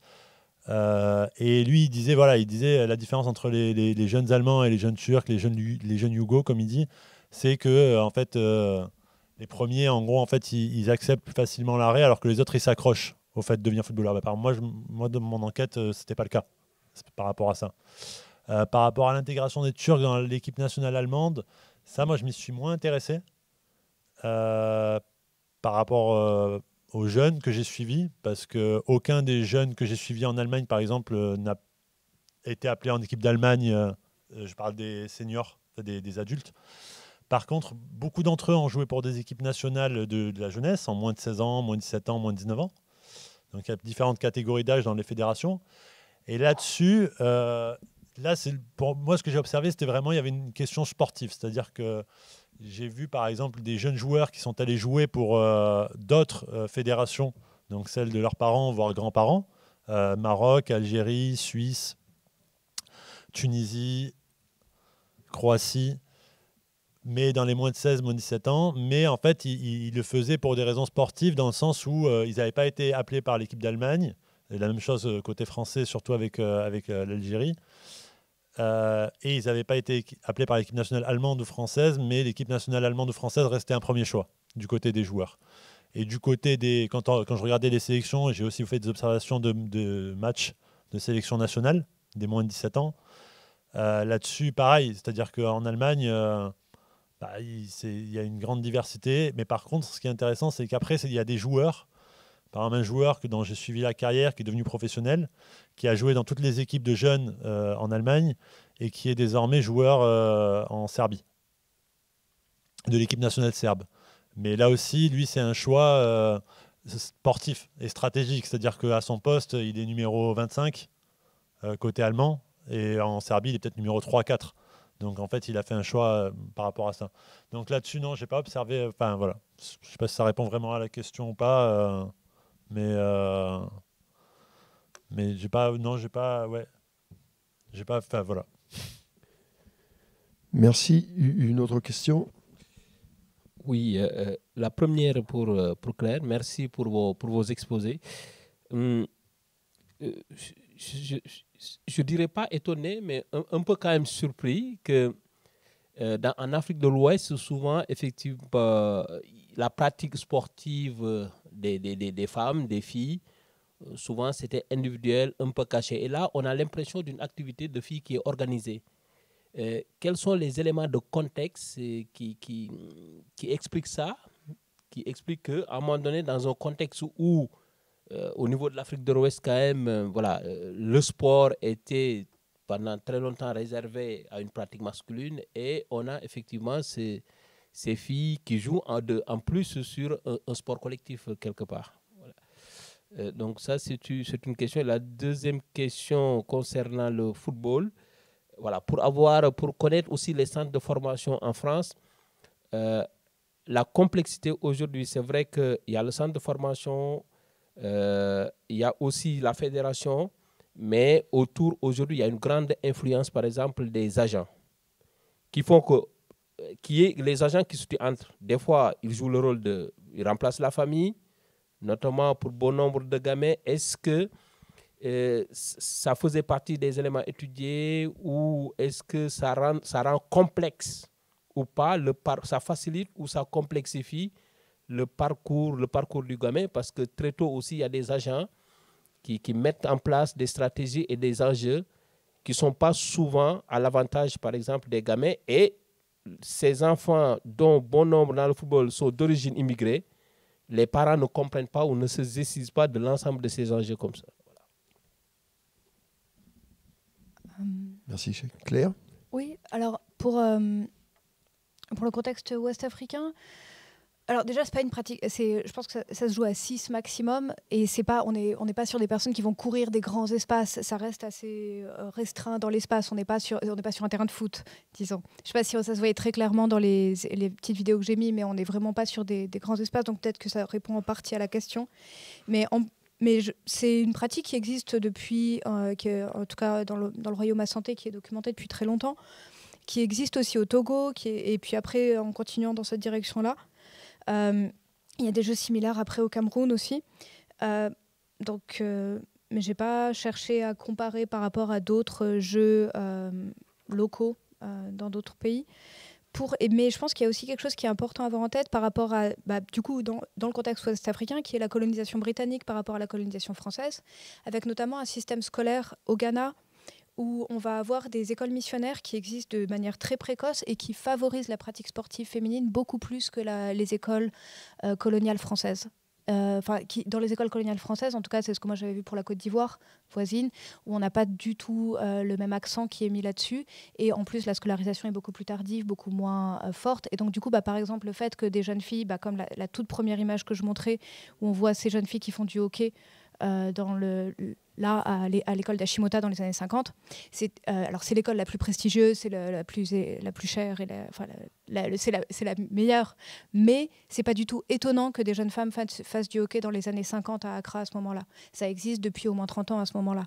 Et donc, mais c'est très propre au système scolaire britannique, d'internat et de...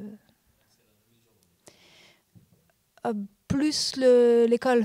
Parce que du coup, c'est pas tellement... Parce que ça, c'est une école publique, par exemple, coloniale. Mais c'est plus une question du système... Même le système scolaire britannique en Grande-Bretagne favorise plus, dès le 19e siècle, la pratique sportive féminine que le système scolaire français qui va le favoriser différemment, pas de la même manière. Et donc, dans les colonies, on va retrouver certains traits comme ça qui vont différencier. Merci pour la question. Oui, dans ma thèse, les agents... faisait partie de mon enquête et était des acteurs importants dans la formation. Et de manière générale, moi, en fait, un des résultats aussi de l'enquête, ou plutôt un des fils rouges et un élément transversal, c'est de quelle manière en fait les joueurs sont de plus en plus jeunes l'objet d'une attention croissante des clubs, des agents, des recruteurs, des agences de sponsors aussi qui veulent s'affilier avec les jeunes le plus tôt possible, et dans un espace concurrentiel qui favorise encore davantage ce système de précocité. Donc quand on dit les joueurs sont de plus en plus tôt repérés et puis recrutés d'une certaine manière par des agents, en fait ça fait un effet boule de neige, parce que en fait, la stratégie c'est d'y aller de plus en plus tôt. Et donc ça, c'est quelque chose qu'on retrouve, mais de manière générale, tout au long du XXe siècle, c'était un peu aussi le but de la première partie de ma présentation, c'est de justement montrer de quelle manière en fait, les joueurs ont été progressivement pris en charge de plus en plus tôt aussi. Et même aujourd'hui, en fait, à regret. Parfois, il y a aussi des discussions là-dessus, sur le fait que peut-être les joueurs sont pris trop tôt, qu'ils devraient faire plusieurs activités, etc. Mais c'était pour une petite précision. Alors, pour les agents, et pour répondre plus précisément à la question sur est-ce que ça complexifie les choses, alors ça dépend pour qui. Parce qu'il y a une forme de critique des agents. Et cette critique des agents, elle est souvent, en fait, elle est émise par les clubs. Et alors les clubs, ils ont aussi un espèce de discours qui est basé sur une logique de désintéressement, qui va être de dire, en fait, aussi une logique de distinction, qui va être de dire, en fait, les agents, ils sont intéressés, ils sont là pour l'argent, ils sont là pour tout ce qui n'est pas sportif. Et en fait, moi, ce que je montre, c'est alors les agents sont aussi là pour le côté sportif, parce que sans le côté sportif, en fait, il n'y a pas d'argent à la fin, et que les clubs sont là pour le sportif, mais ils sont aussi là pour l'argent. Donc, je veux dire, il faut aussi à un moment donné couper court aussi à une forme d'hypocrisie dans le discours produit par les institutions, parce qu'il y a un discours de l'institution comme il y a un discours fédéral. Et donc, est-ce que ça complexifie les choses ? Pas vraiment. Et est-ce que ça rend les choses plus difficiles d'avoir un agent ? Là, en fait, ça dépend de quel est l'agent. Parce que parfois, ça peut rendre les choses compliquées. Pour donner une anecdote, par exemple, dans un des centres de formation étudiés, il y avait tout un discours sur les agents qui étaient néfastes. Mais en fait, c'était certains agents qui étaient considérés comme néfastes. Et en fait, on poussait plutôt les joueurs à aller vers certains agents plutôt que d'autres. Et donc là, il y a aussi des relations d'alliance et de stratégie de créer des entourages plus malléables, etc. Et par rapport aux parents, et est-ce que ça complexifie les choses d'avoir un agent ? En fait, moi, je connais aussi des parents qui, à un moment donné, ont repoussé l'âge parce qu'ils trouvaient que leur enfant était trop jeune pour avoir un agent, parce qu'ils étaient aussi dans un aspect critique par rapport à ça. Et à la fin, en fait, ils ont tous voulu avoir recours à un agent quand les choses se passaient mal, en fait, pour leur enfant. Parce que le discours du club qui est de dire non, en fait, il n'y a pas besoin d'agent, vous inquiétez pas, tout va bien se passer, etc. Puis quand le garçon a 17-18 ans qui joue plus et que les parents sont démunis et que le club en fait ne donne pas plus d'explications que ça au déclassement sportif, là ils disent mince, il faudrait peut-être avoir un agent qui va pouvoir trouver une porte de sortie ou pouvoir discuter avec le club, etc. Et donc en fait c'est quand même, les agents représentent des formes d'alliés d'ascension dans la carrière des joueurs, mais qu'il faut relativiser également parce qu'effectivement, comme le disait un joueur, ils sont aussi là pour le profit, et dès que le joueur n'a plus de valeur sportive, l'agent il s'en va en fait. Et voilà. Juste, je m'immisce un tout petit peu, parce qu'on a travaillé, nous, sur les pôles espoirs. Et en fait, la place des agents, c'est une troisième injonction aux jeunes sportifs. Donc du coup, il y a 3 attentes et 3 représentations de la réussite, du point de vue du sportif, du point de vue du scolaire et du point de vue de l'agent. Et donc le joueur, il est obligé de circuler dans ces 3 attendus et ces 3 représentations de la réussite. Donc ça, c'est plutôt de notre côté le travail qu'on mène nous, et que c'est une vraie complexité. Et effectivement, quand ça s'écroule, parce que là, on parle souvent de ceux qui réussissent, mais bien évidemment, on ne parle pas de ceux qui ne réussissent pas. Et il y en a beaucoup plus. Et tout s'écroule. Bon. Une dernière question, Gilles, je crois qu'on a le temps encore. Hein. Oui, merci pour vos présentations. J'ai une question encore pour toi, Yacine. Sur ta présentation, et tu as un peu tendu la perche. Si on m'entend mieux, ouais. Ok. Tu as un peu tendu la perche tout à l'heure. Tu as dit ta thèse, elle est aussi sur le rêve de devenir sportif. Donc j'aurais aimé savoir si tu pouvais nous en dire un petit peu plus. Ça m'a fait penser au dernier essai de Nicolas Duvaux sur l'avenir confisqué, le bouquin qu'il a fait sur l'avenir confisqué, sur les inégalités, les conditions sociales en fait de la projection et de pouvoir rêver, de se projeter dans l'avenir. Donc je voulais savoir si tu avais un peu des éléments à nous donner là-dessus, sur les conditions sociales réunies chez ces jeunes pour se projeter, pour pouvoir rêver et poursuivre ensuite leur rêve. Donc là, tu l'as un peu plus traité. Et j'avais une deuxième question sur l'aspect plus, on va dire, des carrières privées, on va dire, des parcours amoureux, des parcours privés de ces hommes, et de la façon dont ça faisait l'objet aussi d'un encadrement, donc un encadrement des sexualités aussi, ou de l'intimité, et quid peut-être de présomption d'homosexualité. Donc comment c'était géré en fait la question de l'orientation sexuelle, ou encore de l'identité de ces hommes et de ce qu'ils devaient représenter pour les clubs.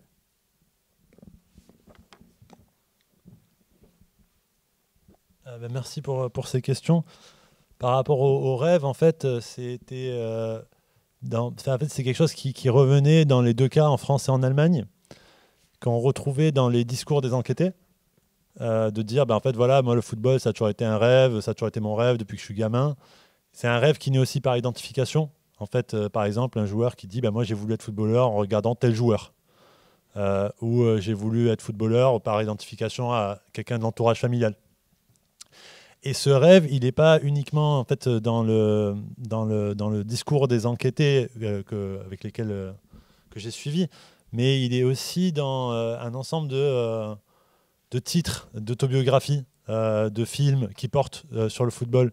Et donc c'est pour ça, moi, je parlais de rêve entre guillemets, parce qu'en fait, il englobe plusieurs choses. Et en fait, dans la thèse, ce rêve, c'était aussi de montrer que ce n'était pas simplement le rêve des joueurs, mais c'était aussi le rêve parfois et souvent des parents, mais que c'était aussi le rêve de, par exemple, j'ai travaillé aussi avec, dans l'enquête, des agents qui cherchaient à se professionnaliser dans ce sport, ou des recruteurs qui essaient de se professionnaliser, ou des entraîneurs qui essaient de se professionnaliser. Et en fait, ils partageaient d'une certaine manière tous ce rêve d'intégrer le monde du football professionnel. Et donc, il y a effectivement le rêve de devenir footballeur, et autour de ce rêve, en fait, un ensemble d'acteurs qui essayent de rentrer dans le rêve, quoi. Et en fait, c'est pour ça que oui, je parlais de ce rêve-là. Et par rapport à l'avenir confisqué, ce qui est dur, en fait, et c'est comme ça que j'ai appelé la dernière section du dernier chapitre, qui s'appelle la fin du rêve, en fait. Et en fait, c'est un peu quand le rêve s'écroule, en fait, qu'on sait que le rêve ne deviendra pas réalité, ou alors qu'on essaye par tous les moyens de le faire advenir. Donc par mille et un chemins, par tenter des formes des migrations, des formes de déclassement, de précarisation, etc., pour essayer de finalement faire réaliser ce rêve. Et j'ai pas lu l'essai L'avenir confisqué, mais le titre me plaît bien. Enfin, il me semble qu'il y a quelque chose qui parle. Et par rapport aux carrières privées, alors ça, c'était, j'avais des éléments sur ça, parce que forcément, en observant les joueurs, après les entraînements ou après les matchs, et de regarder ce qu'ils faisaient aussi en dehors du football. Et je ne l'ai pas tellement mobilisé dans la thèse, et ça, c'est un truc que j'aimerais bien faire. Par rapport aux carrières amoureuses, globalement, ils ont un côté un peu... en fait, il y a plusieurs filles qui viennent les voir jouer. Alors, ça peut être des camarades du lycée, partenaires dans le cas français, ou des différents lycées dans lesquels ils sont. Et ils ont un rapport aux filles qui est parfois un peu ambigu, qu'il faudrait que j'analyse un peu davantage. Déjà au niveau des représentations sur le lieu du stade de ces filles qui viennent regarder les garçons jouer, elles sont surnommées par certains aujourd'hui les gold diggers, donc les chercheurs d'or. Et donc il y a quand même une connotation qui est très négative du fait qu'elles ne seraient là que parce qu'elles seraient... Elle ne serait séduite que par l'argent, finalement. Ou la blague de, par exemple, un recruteur un jour qui a dit de toute façon, le meilleur recruteur qui est présent ici, c'est elle, en parlant d'une fille qui était là, parce qu'elle sait qu'il va être Ballon d'Or. Donc il y a aussi cette forme de représentation-là autour des filles, pour le resituer plus général. Et après, par contre, ce que j'ai observé parmi les joueurs que j'ai suivis, c'est quand même une mise en couple assez tôt. C'est-à-dire assez rapidement de se mettre en couple. Et dès la fin de la formation, ça je l'ai pas mal observé aussi, c'est d'une certaine manière, et il faudrait que j'en fasse quelque chose parce que j'en parle pas dans la thèse, et comment j'ai observé ça chez 2-3 personnes, que en fait, la copine remplace un peu la mère de manière assez rapide, mais je ne l'ai pas encore analysé, donc je le dis un peu aussi sans avoir bien travaillé cette question-là. Et ça m'avait frappé lors d'une observation et du passage du centre de formation à l'équipe B des seniors, mais qui est devenue plutôt une forme de catégorie des moins de 23 ans. Et là où un joueur venait tout le temps avec son père et sa mère, jouer et son père et sa mère étaient là, quand je vais voir le père pour le saluer, en fait, il était avec la copine du joueur, et en me disant la mère n'est pas là. Et je me suis dit, tiens, il s'est passé quelque chose là. Il y a une forme de... Ou un autre de ses coéquipiers qui, dès cette année-là, en fait, s'est mis en couple et s'est installé quasiment immédiatement avec sa copine. Et ça, on le retrouve aussi dans les discours des joueurs pros qui se mettent en couple assez vite, qui habitent vite ensemble. Et en fait, ça renvoie aussi à une question plus générale sur l'âge social des joueurs qui, en fait, ont souvent des enfants tôt, se marient tôt, avec une forme d'injonction des entraîneurs qui seraient... Mais alors ça, moi, je n'ai pas d'éléments là-dessus. Mais dans la représentation qu'on a du football professionnel, d'entraîneurs qui aimeraient que les joueurs en fait, soient casés le plus tôt possible, parce qu'au moins on sait qu'ils ne vont pas aller faire la fête ou des choses comme ça. Et par rapport à la question de l'homosexualité, ça reste un sujet assez tabou. Et là-dessus, j'ai assez peu d'éléments en fait.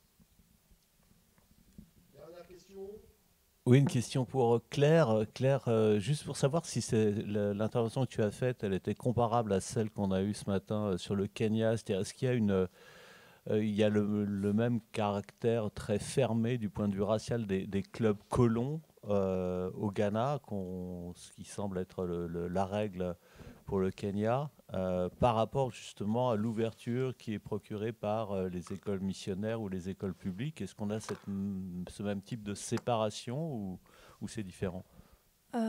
Non. En fait, déjà, les Européens sont très peu nombreux au Ghana, parce qu'on n'est pas du tout on est vraiment sur une population très très restreinte, ce qui est assez différent, entre autres, de l'Afrique de l'Est. Et en plus, du coup, les clubs élitaires comme ceux que j'ai montrés, notamment Mabel Dove ou Omar Merci Kouarté Papafio, elles font partie du Rogers Club, qui est le club le plus huppé d'Accra et qui est ouvert aussi aux Européens, même si c'est un club africain officiellement. Donc, il y a une forme de mixité. Alors, du coup, moi, je n'ai pas pu faire d'observation pour voir comment ça se passait concrètement dans les salles. Mais il y a aussi autre chose qui est que par contre j'ai vu des archives assez intéressantes sur les compétitions sportives de tennis où au début il y avait un tournoi de tennis blanc et puis un tournoi de tennis pour les personnes noires, et sauf qu'en fait le tournoi de tennis qui était organisé par les personnes noires était en fait de bien meilleure qualité, donc du coup tous les Européens ont décidé qu'ils allaient rejoindre ce tournoi-là parce qu'on jouait mieux dedans et qu'ils en avaient marre ils en avaient assez de leur tournoi qui était un peu nul à côté. Et donc finalement il y a eu une forme de mixité, mais par la force des choses dès les années 20. Mais je pense que ça c'est vraiment lié au fait qu'à la fois Il y a aussi quelques couples interraciaux qui existent aussi à Accra, et il y a une législation assez particulière là-dessus, plus souple que dans d'autres territoires coloniaux, et il y a aussi très peu d'Européens de toute façon, donc nécessairement il y a plus de mixité.